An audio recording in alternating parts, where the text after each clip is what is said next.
28 de octubre de 2007. Bolingbrook, estado de Illinois. Una joven de 23 años llamada Stacy Peterson desaparece sin dejar casi ningún rastro.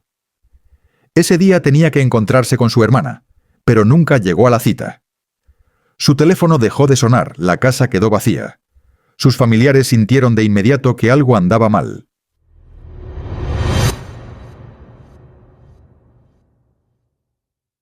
Domingo, 28 de octubre de 2007, comenzaba para Cassandra Cales como un día familiar cualquiera. La víspera, ella y Stacy habían acordado. Por la mañana, a las 10, se encontrarían para pintar la casa de unos conocidos. Por eso, la primera señal de alarma no fue algo dramático, sino una simple silencio. Stacy no llegó y no contestó el teléfono. Cassandra llamó una y otra vez, sin respuesta. Con cada minuto que pasaba, se afianzaba en ella la sensación de que los planes no se habían cancelado por una razón trivial.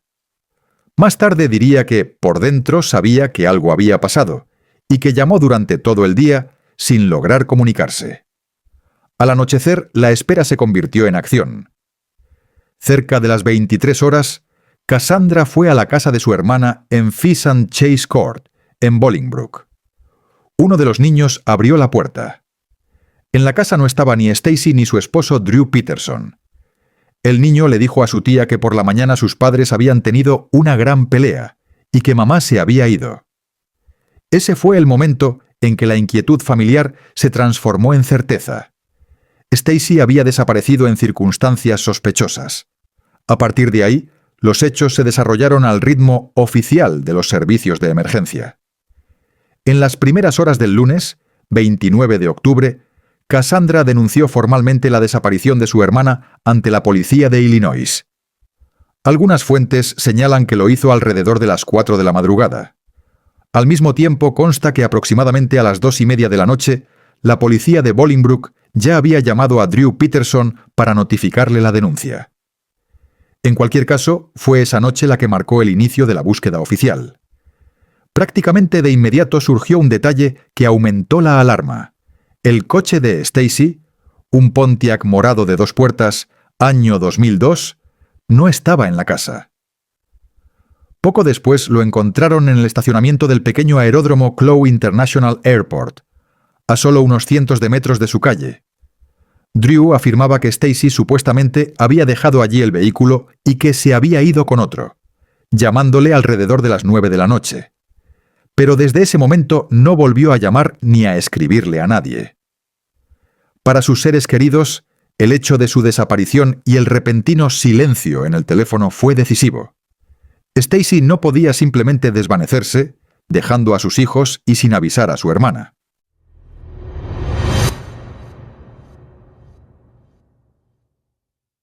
Cuando a finales de octubre de 2007 en Bolingbrook se empezó a hablar de la desaparición de una joven llamada Stacy Peterson, la atención se dirigió de inmediato a su esposo. No se trataba de alguien cualquiera, sino de una persona conocida en el condado, Drew Walter Peterson, un sargento de policía de 53 años, veterano con más de 30 años de servicio. Había trabajado en el departamento de policía de Bolingbrook y a lo largo de su carrera ocupó diversos cargos, desde patrullero hasta jefe de unidades especiales. Sus colegas lo conocían como un oficial experimentado, a veces duro en sus juicios, pero muy hábil en operaciones de campo. En el momento de la desaparición de su esposa ya se había retirado oficialmente, pero su nombre seguía asociado con la policía. Para muchos vecinos era un símbolo de orden, un expoli en su barrio, un hombre con autoridad y experiencia. Y precisamente por eso sus palabras en los primeros días sonaban especialmente relevantes, como si él mismo comprendiera el sistema y hablara en un lenguaje familiar para cualquier investigador. Primeras declaraciones. Cuando Cassandra Cales, la hermana de Stacy, acudió a la policía y comenzaron las primeras llamadas a la casa de los Peterson, los periodistas llegaron rápidamente a su puerta. Ya en las primeras 24 horas después de la desaparición, Drew se mostró seguro e incluso un poco distante. Afirmaba que no había ninguna tragedia, que Stacy se había ido por su cuenta, que la noche del 28 de octubre, alrededor de las 9, ella lo había llamado para decirle que había conocido a alguien y que le dejaba el cuidado de los hijos, que él no escondía nada y que estaba dispuesto a colaborar con la policía. Esta versión sonaba tranquila, sin emociones, como si realmente considerara la desaparición una decisión personal de su joven esposa. Actitud con la prensa. Desde el principio, Drew no se escondió de las cámaras. Al contrario, hablaba con frecuencia con periodistas, respondía preguntas frente a su casa o por teléfono. En esas conversaciones no parecía abatido ni preocupado. Podía sonreír, hacer comentarios secos, incluso bromear. Subrayaba, por ejemplo, que Stacy a menudo se sentía cansada de la vida familiar y que podía irse dejando todo atrás. Decía que la gente no comprendía lo difícil que era para ella y que nadie sabía lo que llevaba en el corazón. Para un observador externo, esto podía sonar como una reacción defensiva. Un marido que asegura que la desaparición fue la elección de su mujer. Pero en ese momento la policía no tenía pruebas en contra, así que la versión de Drew se convirtió en una de las líneas oficiales. Relación con los hijos. Prestaba especial atención al tema de los niños. Drew y Stacy tenían 2 hijos en común, además de los hijos de sus matrimonios anteriores. En sus declaraciones recalcaba que los niños estaban a salvo y que él siempre había cuidado de la familia. Ponía su paternidad en primer plano, como si quisiera explicar que, aunque Stacy se hubiera ido, el hogar seguía en pie y él tomaba el control. Trabajo e imagen de veterano de la policía. Es importante destacar que, a ojos del público, seguía siendo un hombre con uniforme, aunque ya jubilado. En los primeros días recordaba a menudo a los periodistas que había servido en la policía durante décadas, que sabía cómo funcionaba el sistema, que no temía la investigación y estaba dispuesto a dar cualquier información. Estas palabras sonaban como un escudo, un oficial experimentado, que entiende lo que sucede y no ve en ello una amenaza para sí mismo. En su voz no había alarma, más bien cansancio y la confianza de que la investigación confirmaría sus palabras. La línea de ella pudo haber empezado una nueva vida. Quizás el motivo principal que Drew repitió en las primeras semanas fue que Stacy supuestamente había empezado una nueva vida. Aseguraba que podía tener una relación con otra persona, que era joven y deseaba libertad. Estaba cansada de ser esposa y madre a esa edad. Así resumía sus pensamientos en las entrevistas. Para la familia de Stacy, estas palabras sonaban inverosímiles, pero para la policía y la prensa se convirtieron en un relato. Una joven casada con un oficial mayor podía haberse marchado dejando todo atrás. Actitud hacia las búsquedas. Cuando los familiares organizaron búsquedas, Drew no participó activamente en ellas. Decía estar seguro de que tarde o temprano Stacy aparecería por sí sola. En sus declaraciones públicas no pedía grandes operativos de búsqueda, sino que más bien se mantenía al margen. Según él, ella era una adulta y tenía derecho a irse. Balance de las primeras semanas. Así, la imagen de Drew Peterson en los primeros días tras la desaparición de su esposa se configuró de la siguiente manera. Un policía retirado experimentado, seguro de sus palabras. Un marido imperturbable, que no expresaba públicamente gran preocupación. Una versión de desaparición voluntaria, que repetía día tras día. Stacy supuestamente lo llamó. Dijo que había conocido a alguien y se marchó. Énfasis en los hijos y en la familia, pero sin dramatizar sobre Stacy en sí. Para un oyente externo, esto sonaba como una posición coherente. No ha ocurrido nada criminal. Mi esposa se fue por su propia voluntad, y yo sigo viviendo y cuidando de la casa. Tiempo de alarma. La comisaría de Bolingbroke, a finales de octubre de 2007, parecía una colmena. Los teléfonos de guardia sonaban casi sin pausa, los informes se apilaban unos tras otros, y en los pasillos se movían reporteros, a quienes ya se les había filtrado la noticia. Había desaparecido una joven mujer, la esposa de un ex policía. El teniente de guardia James Mason levantó la cabeza de la mesa, donde yacía una pila de informes. Peterson. La hermana denunció la desaparición. Encontraron el coche. El marido dice que se fue por voluntad propia, murmuró mientras repasaba los papeles. Sabía, esas historias rara vez eran simples. Al amanecer del lunes, el caso ya había sido remitido a la oficina del condado de Will. Era una señal. El asunto iba más allá de la típica búsqueda de un adulto desaparecido. Segundo, primeros interrogatorios. En el despacho llamaron a Cassandra Cales. Entró con una foto de su hermana en la mano, el rostro cansado, pero los ojos llenos de determinación. «Tienen que entender», dijo con firmeza. «Stacy no podía simplemente irse. Teníamos planes. Ella siempre llama. Ella le tenía miedo». El oficial John Bros, un joven detective, estaba sentado enfrente tomando notas. «¿Miedo? Puede explicarlo». Él la controlaba. Ella me decía, «Si algo pasa, recuerda, no fui yo». No creo en ese cuento de que conoció a alguien y se fue. Eso es mentira. Las palabras de Cassandra pesaban en el expediente. No eran pruebas, pero sí un contexto psicológico importante. Si la esposa temía al marido, la versión de la salida voluntaria perdía fuerza. Tercero, vecinos y rumores. El siguiente paso fueron los vecinos de Fish and Chase Court. La gente había visto y oído mucho, y aunque las versiones variaban, en conjunto ofrecían una imagen curiosa. «Sí, por la mañana discutían», dijo la vecina, la señora Hogan. Escuché gritos, después silencio. «En las últimas semanas la vi cansada», añadió otro vecino, «pero siempre cordial. Nunca se habría ido así, sin sus hijos». Cada palabra se anotaba en el protocolo.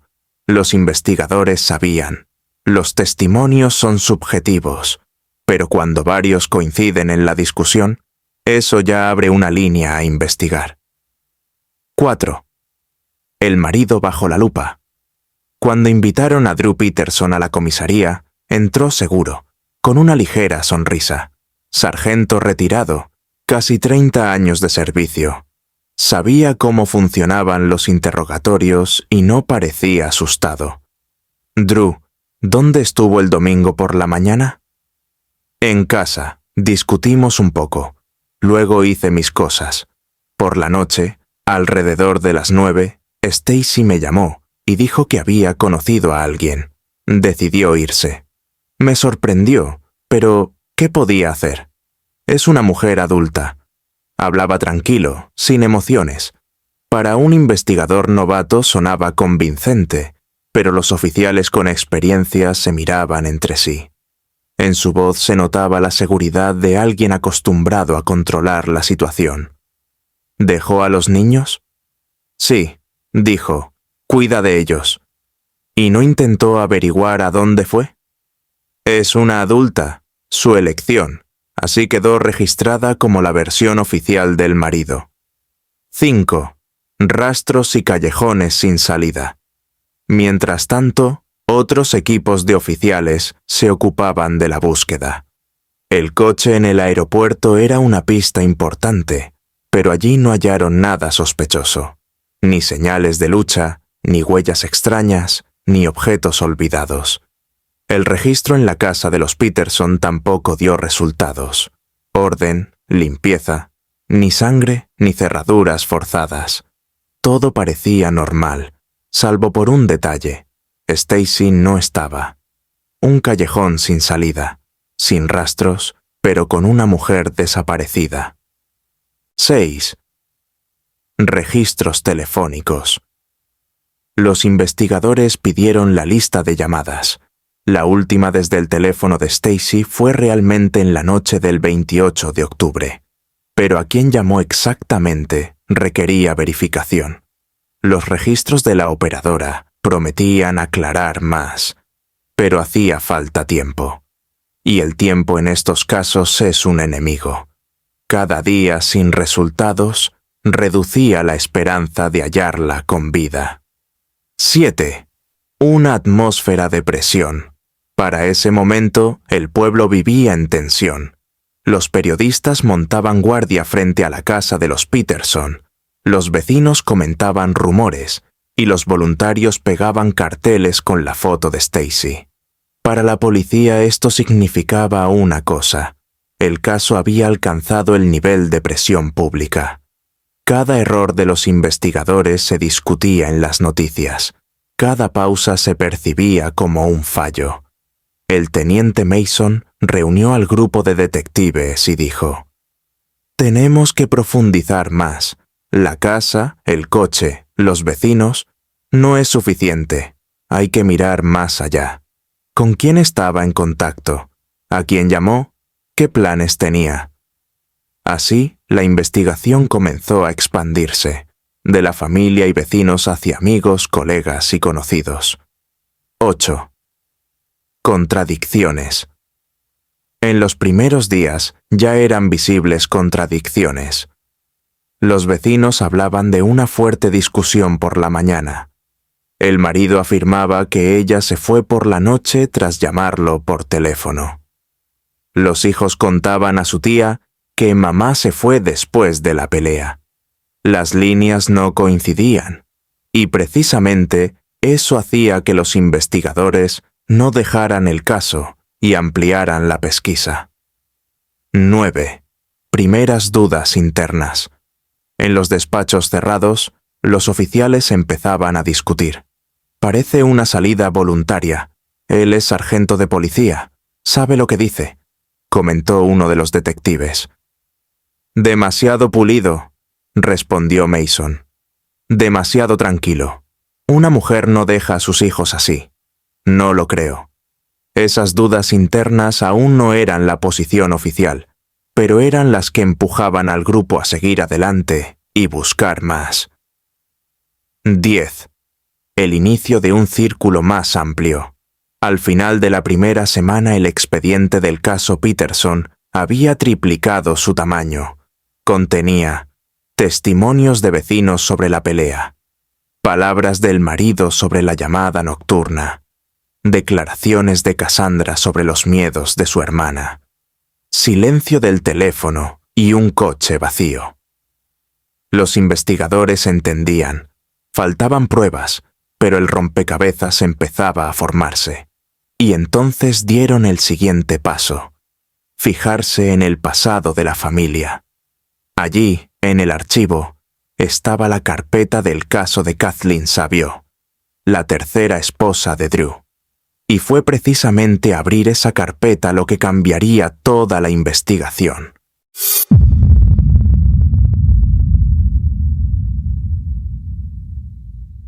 La casa en Fish and Chase Court poco a poco se convirtió en una fortaleza, aunque no hubiera cordones de seguridad a su alrededor. Estaba rodeada de cámaras de televisión, micrófonos y reporteros que hacían guardia día y noche. Durante el día, en la calle, zumbaban los generadores de los reflectores, y por la noche, los destellos de las cámaras iluminaban las ventanas como relámpagos.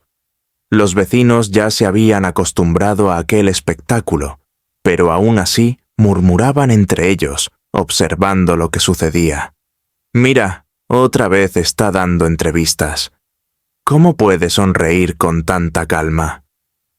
Para los investigadores, aquel asedio era una dura prueba.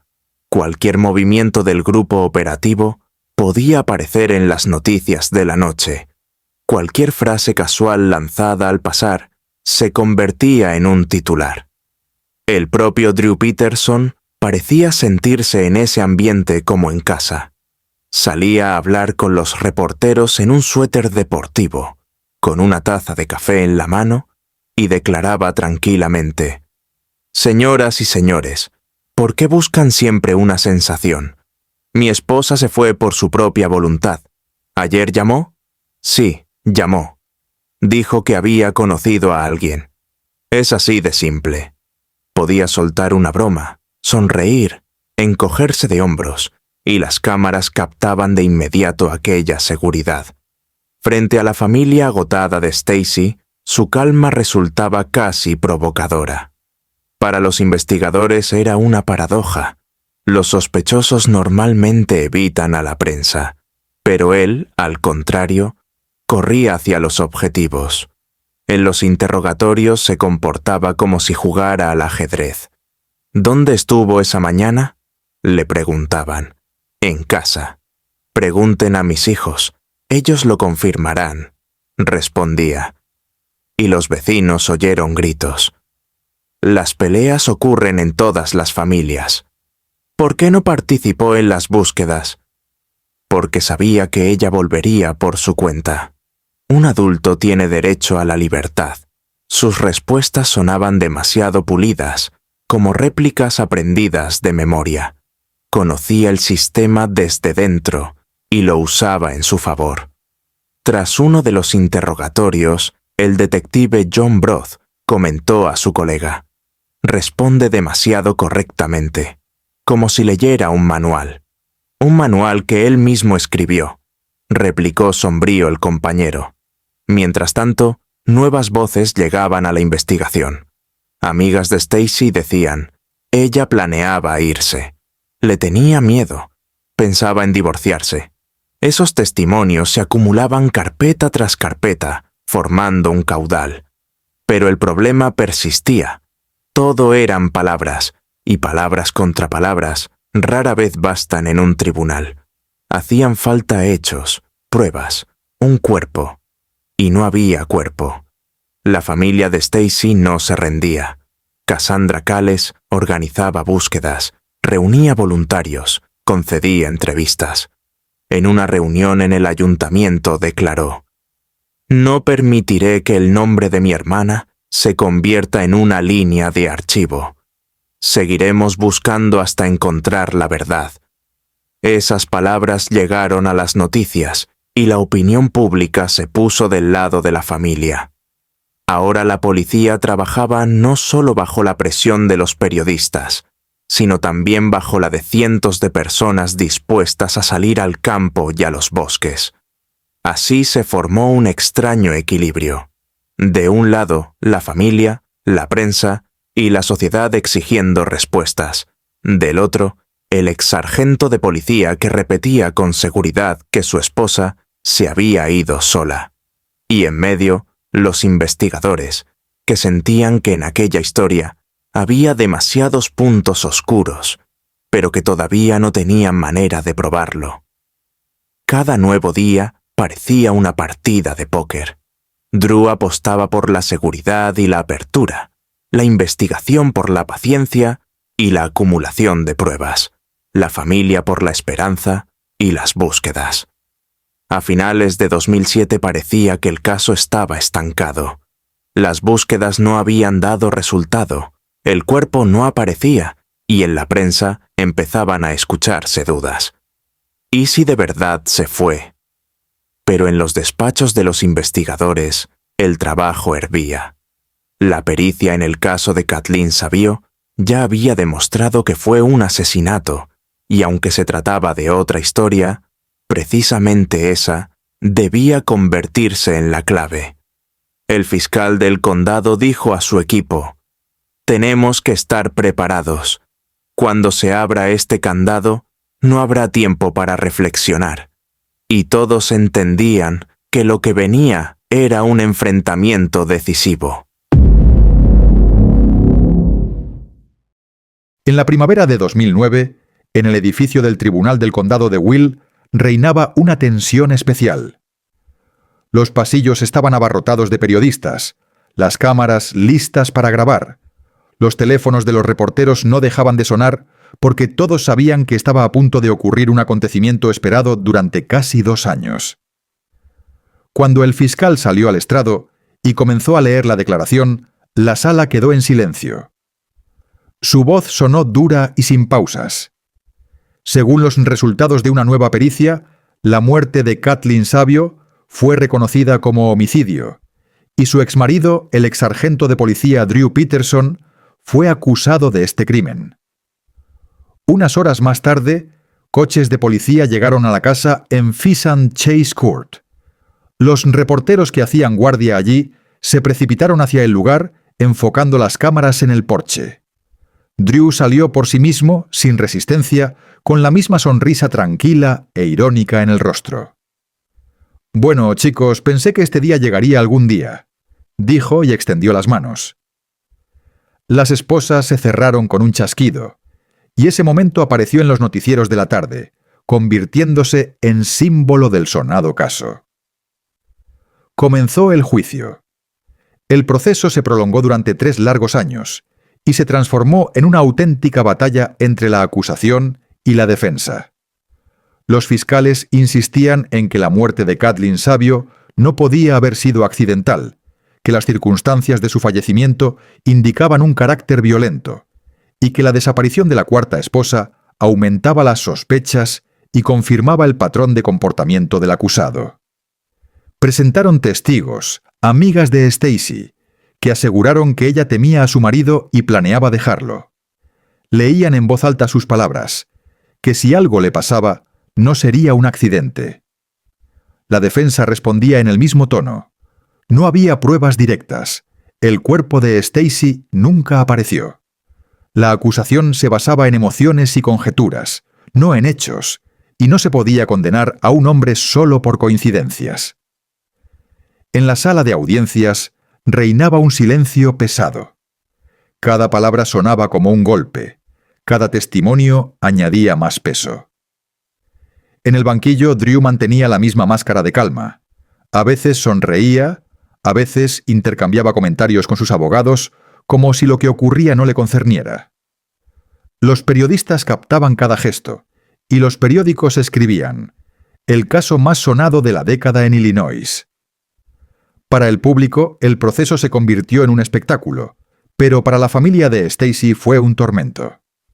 No esperaban un show, sino la verdad. Aguardaban una respuesta que cerrara su dolor. El 6 de septiembre de 2012, el jurado regresó tras una larga deliberación. El tiempo en la sala se hacía insoportable. Cassandra Cales estaba sentada en la primera fila, apretando en sus manos una foto de su hermana. Cuando se anunció el veredicto, la sala exhaló ruidosamente. Declaramos al acusado Drew Peterson culpable del asesinato de Kathleen Savio. El juez golpeó el mazo y dictó la sentencia: 38 años de prisión. Algunos lloraron, otros gritaron, los periodistas corrieron a llamar a las redacciones. Drew fue escoltado bajo custodia, y aún así mantuvo su máscara de seguridad, e incluso lanzó a los periodistas: «Esto es un circo. La historia aún no ha terminado». Para la investigación, el proceso fue el punto final. Para el fiscal, una victoria, la confirmación de que ni siquiera un expolicía está por encima de la ley. Para la prensa, una gran noticia. Pero para la familia de Stacy, nada había terminado. Cassandra salió del edificio del tribunal y se detuvo en las escaleras. Las cámaras se lanzaron hacia ella, pero no miraba a los objetivos, sino al cielo. Quería escuchar la verdad sobre Stacy. No la escuché. Quería saber dónde está mi hermana. No lo sé, dijo en voz baja. Sus palabras se convirtieron en la quinta esencia de toda la historia. El tribunal condenó por un asesinato, pero la respuesta a la pregunta principal nunca se halló. Stacy seguía figurando en la lista de desaparecidos. Su fotografía aún estaba en la mesa de su hermana. Las velas se encendían en las vigilias conmemorativas. Los grupos de búsqueda todavía salían a veces al campo y a los bosques, aunque la esperanza se desvanecía cada año. La historia se transformó en una lección para estudiantes de Derecho, en material para documentales, en ejemplo para futuros investigadores. Pero para la familia todo se reducía a una sola cosa: al vacío que quedó tras su desaparición. Y aunque la versión de una marcha voluntaria fue rechazada hace tiempo, la gran pregunta sigue flotando en el aire. ¿Dónde está ella? Si esta historia te ha mantenido en vilo, no olvides dejar tu like y suscribirte al canal. Tu apoyo nos ayuda a seguir investigando y compartiendo más casos reales, misteriosos y apasionantes. Cada semana encontrarás nuevas historias que no te dejarán indiferente.